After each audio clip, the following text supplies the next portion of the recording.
Hello guys, and welcome for another video on the Nashorn restoration. In this video I will show you the first test we do with the new tracks. I've got two examples here. I will show you in a minute the close-up. And if you're interested in buying a set of new tracks for Panzer III and 4 suspensions, then make sure you watch till the end, where I explain more how you can contact me to buy them. So there are two types. This is the way this model Type 5B it was made originally, so with the chevron threads on it. But the manufacturer, the company that had them made, also had them made like this, with worn down tracks. So the chevrons are completely worn down on this one. They are cast like it. And the reason for that is because for museums, if they have to drive on concrete or cobblestones a lot, they will tear up the floor. And that's not what they want in their museum. Of course it looks nice if you see some tracks on the floor, but yeah, you don't want to destroy it. So that's why there is a second option without the threads. So I hope you enjoyed the video. 2 days ago we have received a little package. About 1.5 tons, just over, with brand new tracks. And this is model 5B if I'm not mistaken. They have the closed center guide, so they are way stronger. And what they have done for Musea, let's make a bit more light.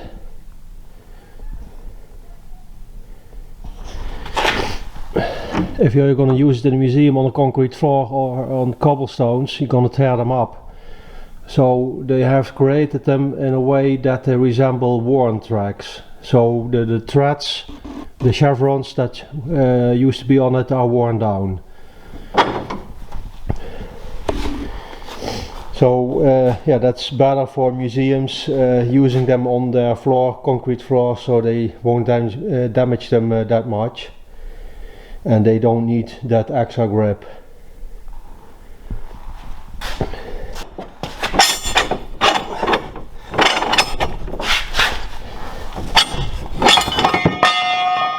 All the pins are hardened, surface hardened. The holes are in, the heads are on.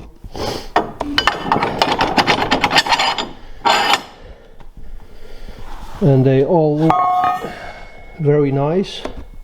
But of course, if it only looks nice, it's of no good use. All the lettering is in. So first thing that we have to do is fit them on the Nashorn, and if the fitting looks correct, then we're gonna drive with it. And as you can see, I've already put 3 on the sprocket to see how that fits, and it looks good. But of course I have to take the old ones off. The plan is to take one side off and put the new tracks on. Of course these should be coming in from the other side. You can see the locking pins. I won't put them in at first. The way we have done it with original tracks, we put the tracks on and then locked the pins, because it's easier when you put the tension on the tracks. It is easier to bend over those 6mm round stock. I've got a few examples here. 6mm round stock. We've bent over one side to start with. Then we put them in. And they have to be bent over in that direction, because if the track runs down on a rock, it can push it over, and now it's already in that direction. If you bend it over in the other direction, it can happen that the rock or something hard you hit breaks off that pin. So this is the official way to do it, and the same goes for the tracks itself. They have to be in this order on the tracks. You do see original pictures from Nashorns and also other tanks that they put them on the tank the other way around. Probably they were in a hurry. So yeah, it is possible to do it both ways, but we're gonna follow the books on this one. So first thing I'm gonna do is taking the securing pins off. I will take them off. I have to check every 5 or 10 links. 5 links, then you can still lift them by yourself, and 10 with 2 people, and they will fit on a pallet, so we can move them around. Yeah, we have to store them somewhere, so we have to think about that. And I don't want to cut all the pins out.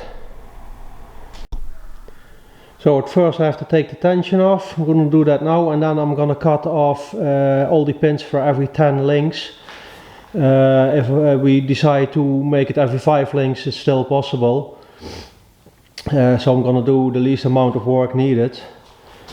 And then we can put them on a pallet, even with every 5 links that the pin is loose. We can still put them on a pallet with 10 links on a row, so that's not a problem. So let's get to it.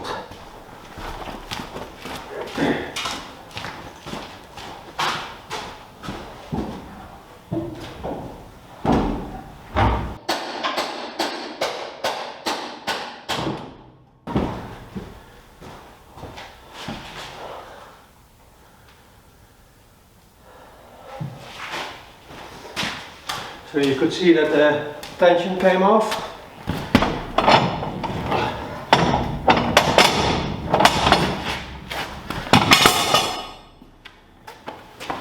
Now I have to get the grinder.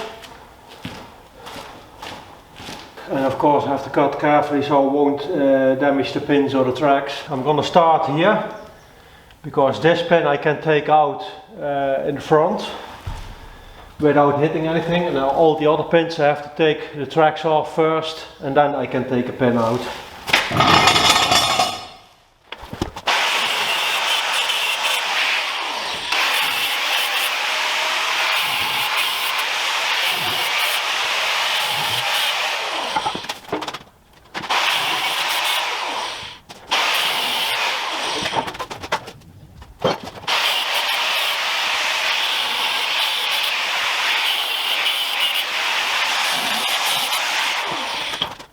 There are 104 links per side, so I have 5 groups of 10 and 1 group of 4 links, and then the other side the same, and with the new ones we have 2 spare ones, so it's 210 links in total, and for this we have a few extra spare ones. At first the idea was to disconnect at the back and then hook up the new tracks, a full set, and then start driving carefully with the Nashorn to pull the new tracks on, but then you have to be with yeah, like 3 or 4 people, one driving and if one guiding the driver, and then if you making sure that the tracks with the center guys won't hook up to the other tracks, to the old ones that you can take off. And since I'm working often alone, that's not an option, so that's why I'm going to take off sections at a time.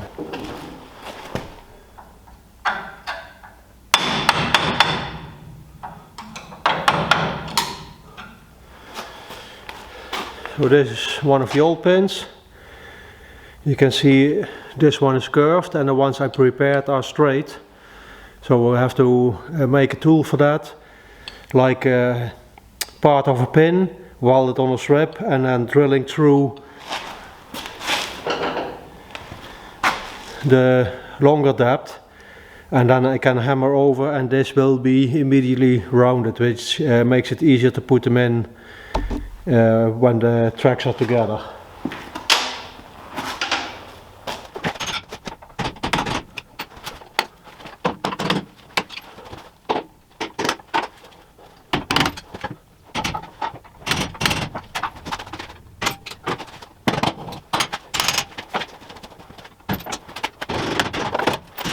So my thoughts are, for initial testing, put the tracks on without all the locking pins, because it's a lot of work, and I will show you in a minute, but at the back there is like a bump that will push the pins back in that are moving out when these pins break.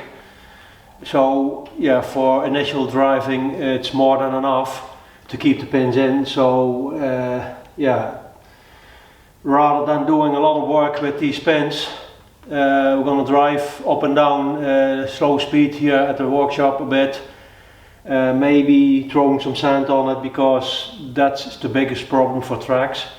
If there's not enough play on the pins, sand will seize them up. So yeah, in case that will happen, probably not, because it looks like there's more than enough play on it. But then I don't want to put all the securing pins in it and yeah, have a lot of work for no good reason. So for the initial testing we're going to leave the pins out, and but yeah, of course I have to talk to the rest of the guys, because it's my thought and we're with a team, and yeah, so all of us have a say in it. But yeah, you will see later in the video what we have decided.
So that's a piece of 4.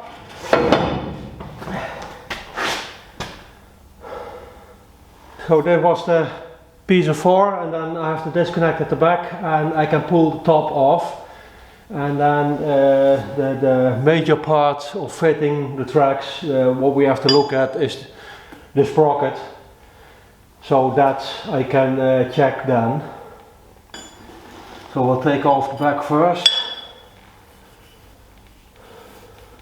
Looking at the pin if there is somewhere, because these pins are not surface hardened. But yeah, of course you can see scratches, but nothing major going on. Not that we have driven that much.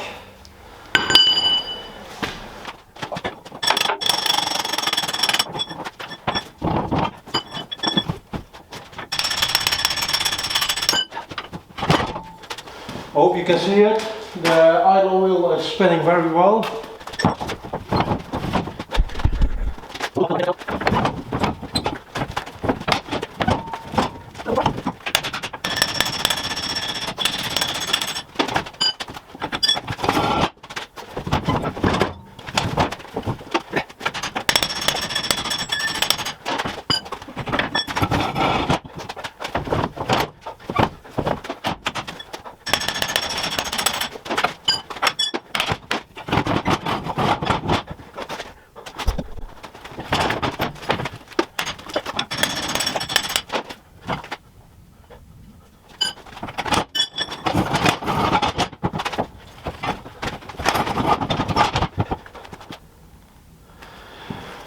So in total I've taken 6 sections off. The other 4 are at the bottom, yeah, and 1 section of 4 links. I'm gonna put on the new tracks on the top, and then later on the Friday or whatever, when somebody has time, or later when there are other people here as well, I'm gonna drive it forward a little bit, put another section on the back, and then keep doing that till all 104 links are on, and then connect them, and then putting the tension on, and then we can drive a bit.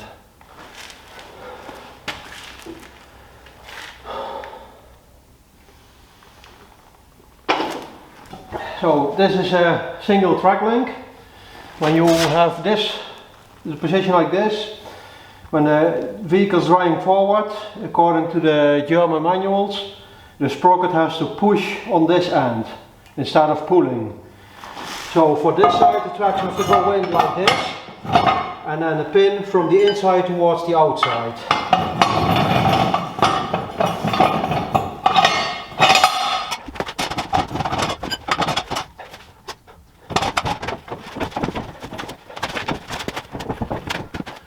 It does look good. So from a first sight, I think they will be fine.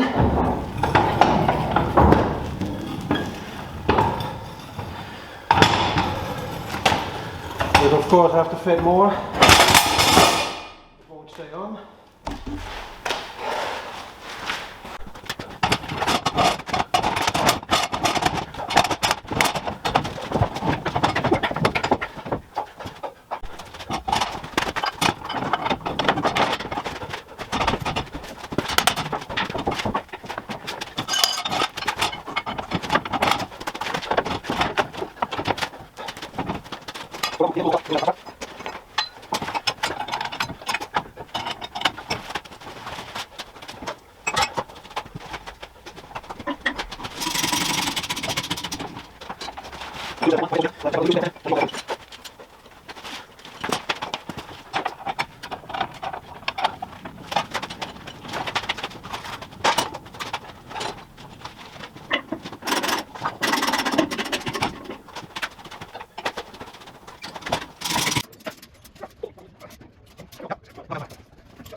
bij geweest.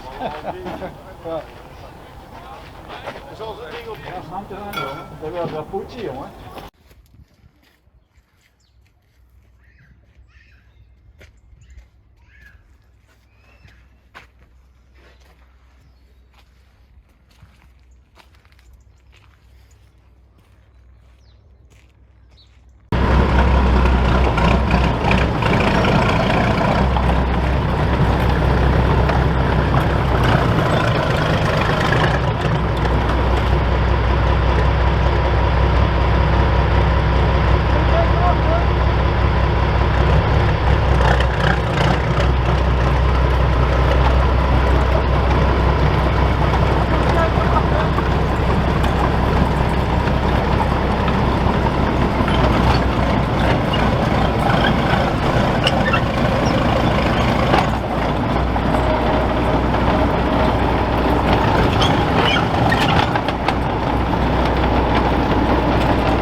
So this is one of the new track links. It's looking very good. The pins are made from a single piece. The heads are forged on it. So it's all single piece. The track pins are also case hardened, so that they have a harder surface and will last longer this way. The hole for the locking pin is in it. And we have driven the first few test meters with it. And you can see, of course, the black coating will come off, but that's normal. If you paint it or whatever, it will come off because it's wearing down. It's a phosphate coating, but for all the parts that are not in contact with something else, the coating will last a lot longer, especially longer than paint. And if we do a close-up of the surface, you will see it will hardly scratch. So it is very strong material. Even the correct numbers are on it and letters. And then this is original tracks. You can see the scratches are a little bit deeper. So by first appearance the material of the new tracks is even stronger than the old ones, which makes sense because there's 75 years in between. They use the same material, but they have better ways of making the material homogenic and have better control in it, and they're not in a war, so there's less stress on it to get everything correct. As you see, we didn't put in the locking pins for now because we want to check the pins as well, and for the first few meters it doesn't matter because there's also the bump on the back that pushes the pins back in when they come out too far.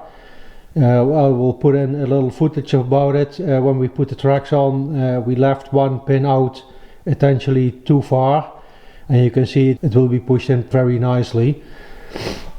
You can see some of the pins do move, and we had at the beginning pins like this that were out a bit further and they come in as well, depending on how you're moving. But later on we will put the locking pins in, except for a few, just to keep checking on the wear on the pins. And then of course the center guide, it's a different model than we have on the original ones. It's a later model. This centerpiece is closed off. It's still a hollow center guide, but this way it's a lot stronger than the ones we had, than we still have the original ones. And that's because this is also connected to the rest of the track. And you can see when turning, the wheels are pushing on the center guide, so they need to be strong. And these are the original ones, the ones that I have repaired because they cracked.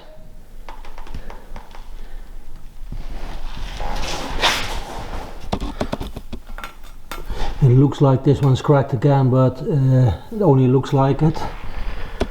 But yeah, you can see how much weaker these are. When this portion is completely filled up, you have a lot more surface area that you have to break off. And you can see what they have done. They took the threads off like it's a worn track, and this was done by a request of a museum.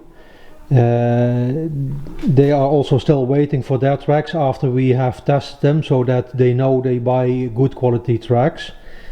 But their request was to have tracks without the sharp threads on it, because yeah, of course museum floor, you want to keep it in one piece, and if you drive on the concrete a lot it will be torn up. But yeah, you can see they have done a nice job of making them look like they were completely worn down. And these are even further worn down. But again, the scratches you see, they are not deep at all.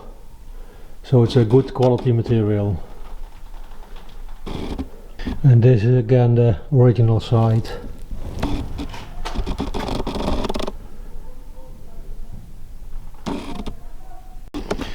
Here we have some of the original tracks that we took off the one side. Of course we're gonna keep them, especially since we haven't bought the new tracks yet. We want to test them first, and when they are good quality, which does appear like it is, then we're gonna talk to the company.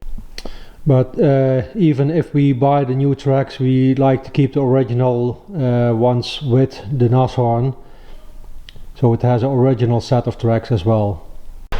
So now that we have this set on and we have driven it for a bit, mainly on the concrete, but also a few tight corners, so we could see if there was a big problem with it, but it doesn't.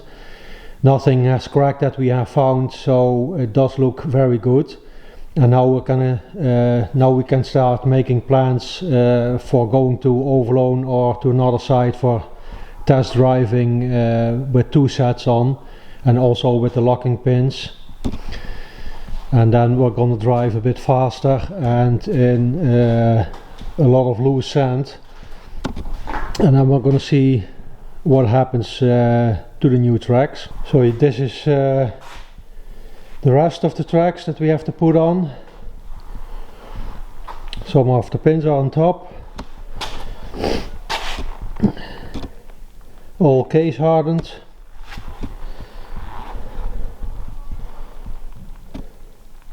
So still plenty of work to do. So thanks for watching this video. As for now, I don't know when I can upload a new video because we have to make appointments for testing and overload. They are willing to have us there, but transportation, everything, all has to be planned. We have to put the second set of tracks on. We have to secure all the locking pins on the side of the tracks. I will show you something about that as well, but I can't promise a video every week at this time. But as soon as I have something worth showing, I will.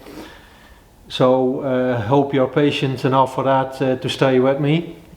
For those that are interested in buying a set of these tracks that will fit all German tanks with Panzer III or Panzer IV suspension, so not only Panzer III and IV tanks, but all the models made on the same chassis, but also Nassau and Hummel, because they use the same components. I will put my email in the description, and so you can send me an email if you're interested in these tracks, and yeah, we'll work something out. First we're gonna finish the testing, and if need be we will change something to make the tracks as good as possible, at least as good as original, if not better. And we will keep you updated on that, and if all that is done, we can start manufacturing them with the company in the UK that started this project. And yeah, what we are doing is testing for them and helping them out. So yeah, let me know if you're interested in tracks, and yeah, for the price, we have to see what the prices of materials and everything will be by the time we start production. But yeah, I will keep you updated in the emails. So see you for the next video.